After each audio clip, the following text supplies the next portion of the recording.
안녕하세요. 역전타의 에듀학원과 함께하는 역전타TV의 김소장입니다. 숙명여대 특성화 고교 출신자 전형은 서류평가 100%로 반영을 하고 있는데요.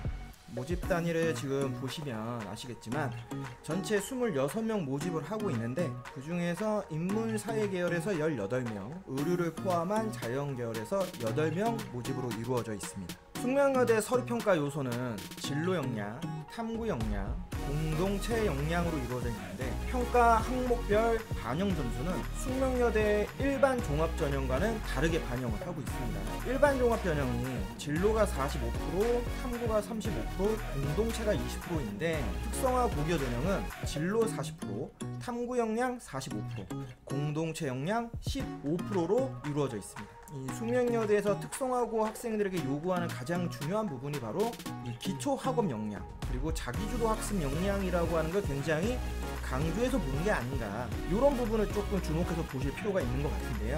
이 진로 역량에 대해서 한번 말씀을 드리면, 진로를 설정하는 그 근거 교내 활동이 무엇인지가 굉장히 중요합니다. 그러니까 이 진로라고 하는 게 진로에 대한 다양한 탐색 과정과 노력이라고 하는 걸 일단 기본적으로 보잖아요.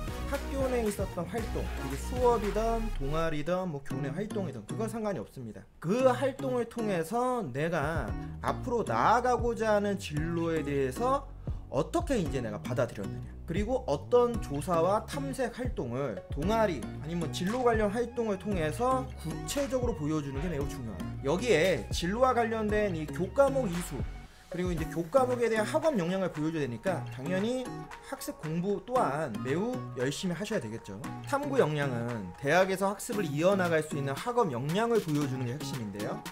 기초 학업 역량을 기반으로 자기 주도 학습 역량을 얼마나 갖추고 있는가, 그리고 학습 과정에서의 지식의 확장을 보여줄 수 있는 탐구력, 그리고 융합적 사고 역량이라고 하는 것을 생활기록부에서 우리가 볼 수 있는 이 세특, 그리고 행특을 통해서 보여주는 게 매우 중요합니다. 전체 서류평가 요소에서 가장 많은 비중을 차지하고 있지만, 그것이 입시 결과로 보여지는 내신 등급 컷을 의미하는 것은 아닙니다. 내신뿐만 아니라 과목의 이수 및 학생 수에 따른 원점수와 평균, 표준 편차, 성취도라고 하는 이 정량평가 수치, 그리고 세특과 창체, 행특에서 보여주는 정량적 평가의 활동 내용을 종합적으로 평가한다는 점, 이 점 잊지 않으셨으면 좋겠습니다. 마지막 공동체 역량은 다양한 교내 활동 및 학급 내에서의 본인의 역할 및 상호 협력 관계에서의 어떤 역량을 갖추고 있는가. 예전에는 우리가 이제 인성 아니면 이제 사회성 영역이라고 불렸던 부분인데요. 평가 요소나 바라보는 관점은 동일합니다. 다만 이름만 이렇게 변경이 됐다, 이렇게 이해하시는 게 좋고, 단체 활동에서 본인이 어떤 역할을 맡아서 어떤 활동을 했는지가 매우 중요한데요.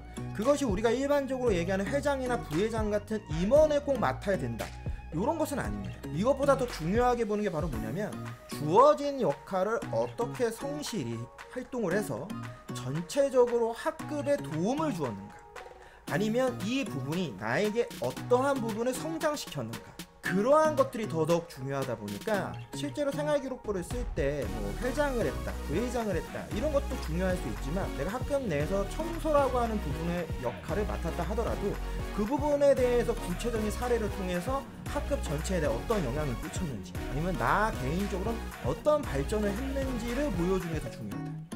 실제로 각 대학들은 리더십이라고 하는 부분을 이렇게들 표현들을 하고 있어요. 임원이라고 하는 역할을 해야지만 리더십이 생길 거라고 판단들을 하다 보니까 우리가 매여 있는 부분이 있는데, 그것이 아니다. 즉, 공동체 활동만큼은 양보다는 질이다. 이 부분을 매우 중요하게 좀 바라보실 필요들이 있다. 숙명여대 2023 특성화 고교 출신자 전형, 이 입시 결과는 현재 대학에서는 미공개로 보여주고 있지 않습니다. 서류평가에서는 내신 등급이 절대적이라고 말씀드리긴 굉장히 좀 어려워요. 그러나 이제 지원에 대한 기준점에 대해서는 우리가 좀 한번 생각을 해볼 수 있잖아요. 아무래도 작년 2023 특성화 고교 출신자 전형에 대한 입시 결과가 공식적인 루트로는 우리가 확인하기가 굉장히 어렵다 보니까, 저희 또한 저희 내부에서 합격한 친구들 아니면 컨설팅을 통해서 합격한 친구들의 사례들을 통해서 데이터 수집들을 하고 있거든요. 조금은 정확한 어떤 공식적 루트를 통해서 나온 데이터 자료하고 약간 차이들이 있겠죠. 실제 숙명여대는 2020 입결부터 2022 입결까지에는 특성화 고교 출신자 전형에 대한 입시 결과를 오픈했었어요. 그거를 기반으로 해서 제가 지금 자료를 만들어 봤는데요.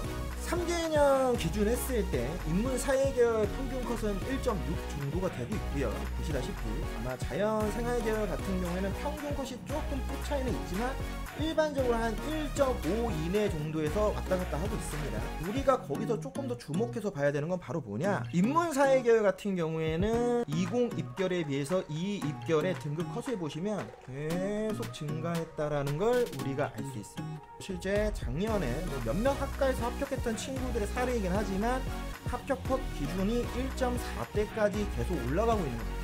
기본적으로는 우리가 흔히 얘기하는 이제 기초 학업 역량이라고 하는 걸 아무래도 매우 중요하게 보고, 그거를 기반으로 해서 확인을 했을 때는 정말 1등급 대 친구들, 1등급 최소 중반 이내에 들어가는 우수한 성적대의 친구들이 대거 지원을 하고 그 안에서 합격하는 가능성이 굉장히 크다, 이렇게 판단하시는 게 더 중요할 거라고 보여지고 있고요. 자연계열 같은 경우에는 일단은 의료학과하고 식품영양학과, 그리고 우리가 흔히 얘기하는 IT 계열학과를 좀 구별해서 좀 볼 필요가 있을 것 같은데, 의료학과하고 식품영양학과는 기본적으로 1.3 이내에는 들어가야지만 가능성이 있다라고 보시는 게 맞는 것 같습니다.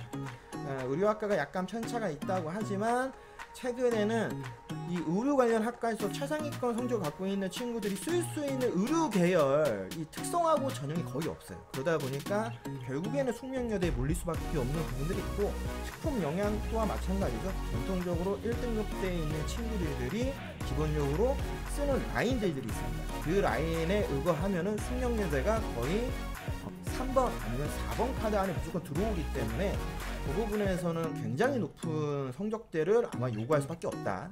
반대로 IT 계열 같은 경우에는 원래는 컴퓨터과학 전공만 있을 때는 등급의 편차가 좀 있었지만 그래도 1등급 중반 정도였는데, 인공지능학부가 올해부터 이제 신설이 되다 보면 아무래도 좀 분산 효과를 받을 수 있지 않겠느냐. 숙명여대를 쓰는데 인문계열이든 자연계열이든 1.5가 넘어가는 거는 조금 어렵지 않겠느냐, 개인적으로 좀 그런 생각은 하고 있습니다.